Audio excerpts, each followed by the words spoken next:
Welcome back for another deep dive. This time, we're diving into a moment in history, a really pivotal one that's often, I think, simplified too much. The fall of Constantinople. Everyone knows the date, 1453, right? Now the players. Mm. Ottomans, Byzantines, all that. But we're going deeper than just the who won, what when stuff this time. We've got some really fascinating stuff to work with. A Turkish language podcast transcript, actually, that gives like some really different perspectives on it all. I'm excited to dig into this. So when you think Ottomans, Siege of Constantinople. Mhm. What's the first thing that pops into your head? Probably those massive, like, earth-shaking cannons, right? The ones everyone says knock down those supposedly, impenetrable walls, changed warfare forever, all that. Exactly. Their military power is legendary. But you know what? Our transcript mentions this detail you rarely hear about. The Byzantines had a secret weapon. They called it Greek fire. Mm. Any idea, like, what that even was? And why should we care? Greek fire. It was like the stuff of legends for centuries. And honestly, we still don't totally get the chemical makeup, but picture this. Liquid fire. So intense that water couldn't put it out. They'd launch it from ships, spray it from the city walls. Must have made attacking a nightmare. So it wasn't just an easy takeover for the Ottomans. Like, the Byzantines were putting up a fight with some, pretty advanced tech for the time. Oh, absolutely. Greek fire changes the whole story. Mehmet II wasn't facing some, outdated, crumbling empire. He was up against a serious enemy, armed with seriously scary weapons. Makes his victory even more impressive when you think about the strategy and all the planning that must have gone into it. Really makes you rethink the whole thing. And Yeah. speaking of rethinking, our transcript makes a wild claim. It says Mehmet II, this supposed ruthless conqueror, actually offered Constantine II, the Byzantine emperor, terms of surrender. Before the whole siege even. Yeah. Surprised me for sure. Was that like a common thing back then? Offering terms? Yeah, not unusual at all. Sieges were messy, expensive, took forever, risky. A clean victory, even if it was negotiated, was often, the preferred option, even for a powerful ruler like Mehmet. So what do you think those terms might have been? And why would Constantine, with everything stacked against him, say no? The transcript's vague on specifics, but looking at the bigger picture, Mehmet might have said, okay, keep your city, but pay tribute, or recognize Ottoman authority, something like that. Maybe even given Constantine, I don't know, some symbolic role within the Ottoman system. As for Constantine refusing, who knows? Maybe he was holding out hope for a miracle rescue from the West, or maybe pride, refusing to give up his basically ancestral home, even if it was the smarter move. Goes to show, even when facing impossible odds, personal stuff, beliefs, that all plays a role. Adds a human element you don't always get in the history books. And speaking of surprises, the transcript mentions the chain across the Golden Horn. That image. Oh yeah, it's classic, isn't it? This huge chain stretched across the water meant to block off Constantinople's harbor. See, the Golden Horn wasn't just some pretty waterway. It was vital for their defenses. Controlling that meant controlling access to the city, at least partly. But as we're learning, Mehmet, he always had a trick up his sleeve. And this is where things get crazy. Our Turkish source describes this maneuver. It seems impossible. He basically, moves his ships over land. Talk about a logistical nightmare. We're talking maybe 70 warships dragged over land to get around that chain. Total surprise for the Byzantines. The manpower alone, the engineering, and keeping it quiet. That's pure strategic genius on Mehmet's part. Shows how creative his forces were, too. Imagine being a defender inside, thinking you're safe, then seeing Ottoman ships where they shouldn't be. Must have been demoralizing. Totally. It flipped the whole situation on its head, showed just how determined the Ottomans were to win. They weren't playing by the rules, and that willingness to try new things, that's a big reason they were so successful. It's easy to forget, with all the big picture stuff, the strategies and all. There were real people down there, people whose lives were about to change completely. Yeah, it's easy to get lost in the maps and dates and forget about the human cost. What's the transcript say about that? What was it like for the everyday people stuck in the middle of all this?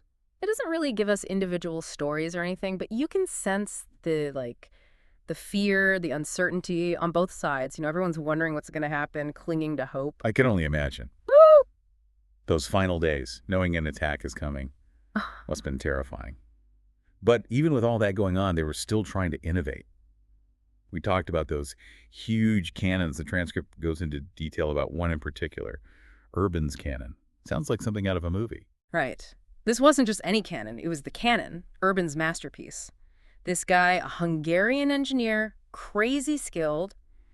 He built this thing. Our source says it was, get this, over 27 feet long, shooting 600-pound stone balls, just launching them. Can you imagine? The sound alone, Hmm. the ground shaking, must have been terrifying for the defenders. But I read somewhere it was also, like, really unreliable, slow to reload, prone to breaking down. Well, that's the thing with cutting-edge tech, right? Yeah. Always a risk. Urban's cannon, it was like the embodiment of that. Powerful, yeah, but could it be trusted? Adds a whole other level of tension to the siege, doesn't it? What if it hadn't worked? Would history be different? Who knows? That's a good point. Sometimes even the biggest victories, they come down to the wire. Shifting gears a bit, though, something else in the transcript really surprised me. Mehmet and religious tolerance. You'd think after a victory that hard-won, the conqueror would just impose his will. But Mehmet, he's different. It really challenges how we usually see these clash of civilizations narratives, doesn't it? Yeah, some big places, like the Hagia Sophia, became mosques. But the transcript mentions Mehmet letting a lot of churches stay as they were, like the Pantocrator Monastery. They kept on going. Why the tolerance, though? Calculated political move? Or something more? A lot of historians think Mehmet, he was a pragmatist at heart. He knew that for an empire to thrive, to be stable, you need some level of tolerance. Forcing people to convert, that just breeds unrest, rebellion, not what he wanted. So a different side of Mehmet. Not just a conqueror, but a ruler trying to build something that would last. Exactly. And that approach, it worked. Istanbul became this incredible mix of cultures, faiths, all because he was willing to let it happen. It really makes you rethink the whole idea of conquest. You know, Mm. it wasn't always just about crushing the other side. Speaking of rethinking things, our transcript says the Byzantines, they tried using something pretty unexpected as a weapon. Static electricity. Sounds kind of crazy, right? But think about it. They're desperate, facing total defeat. They'd try anything, even if it seemed far-fetched. So what were they doing? Rubbing amber with wool, hoping to, like, zap the Ottomans? It doesn't get into specifics, but it does seem like they were playing around with static charges. Maybe trying to start fires or mess up the Ottoman siege weapons, who knows? But it just shows you, even at the very end, they didn't give up. Still inventing, still trying to find a way. It's kind of tragic in a way. They fought so hard for their city, their whole way of life. It is. But it also shows how resilient we are as humans. Even when things seem hopeless, there's this drive to keep exploring, to discover, to fight for what you believe in. That's a powerful legacy, even more so than any empire. I like that. Yeah. So we've covered a lot, the military strategies, the tech, the people caught in the middle of it all, even this unexpected tolerance after the conquest. But what about the big picture? How did the fall of Constantinople change the world? Well, symbolically, it was the end of an era. The Byzantine Empire, all that history, the culture, gone. That sent shockwaves through Europe. People started feeling vulnerable, like the balance of power had shifted. It's hard to imagine, Constantinople, this like bastion of Christianity, this link back to Rome, gone. The West must have felt like the world was ending. Yeah, it was a huge deal. And that feeling, that loss, it kind of lit a fire, The Ottomans were a major power now, and Europe felt exposed. So what did? They started looking for ways around them, new trade routes to the east, that kind of thing. And that search, that's what led to what? Columbus, the Americas, the whole thing. Mm. So Constantinople falls, and it accidentally kicks off the age of exploration. Yeah. Talk about unintended consequences. Right. History's funny that way. But here's the thing. Even though it was tragic for the Byzantines, Constantinople, the city itself, it didn't just disappear. It became Istanbul, Mehmet's new capital. And Istanbul, well, it became this amazing mix of everything. Cultures, ideas, shows how resilient people are, I guess. Exactly. Mehmet, he wasn't just about conquering. He wanted to build something that lasted. And he knew to do that, you need more than just armies. He encouraged people to come from all over his empire. Muslims, Jews, Christians. Created this atmosphere of, acceptance. And that's what made Istanbul so vibrant, such a crossroads for the world. It's a side of the story you don't always hear. We focus on the fighting, but then what? It's more interesting, honestly, to see how things get rebuilt. It reminds us that history isn't just winners and losers. Constantinople, it was a transformation. Something new was born out of it. And it took everyone, all those different people, to make it happen. Makes you want to go back in time, Yeah. See it all happening, hear what people were saying. Right. Walk those streets, feel the energy, the fear, the hope. It must have been something else. And speaking of seeing things differently, I have to say our Turkish source, it really gave us a new perspective on everything. They weren't just bragging about winning. They recognized how clever the Byzantines were, how complex a figure Mehmet was. Proves you can't just stick to one side of the story.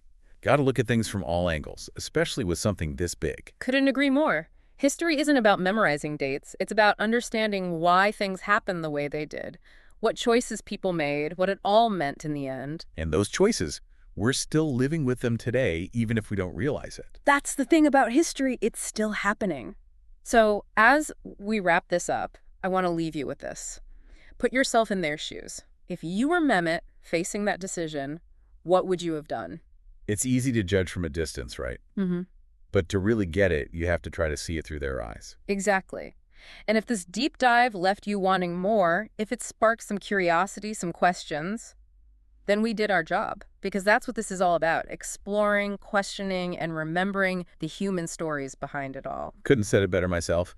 And hey, this is just the beginning. There's a whole lot more history out there to uncover. So keep asking questions, keep digging deeper, and we'll see you on the next deep dive.